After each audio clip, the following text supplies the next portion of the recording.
Hello everyone, today we're gonna see how to set up Curve card.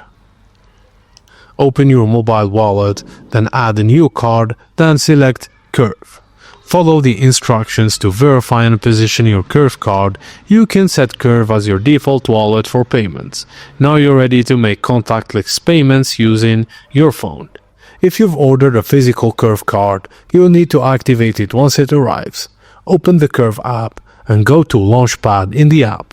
Navigate to the Account section and tap on Activate your card when prompt. Enter the last 4 digits of your physical Curve card, which is found on the back of the card. Once confirmed, your Curve card is ready to use for in-store and online payments. If you haven't received your physical card within the expected delivery time, check your order status in the Curve app or contact customer support. And that's it, guys. Thank you for watching, and please don't forget to like and subscribe for more.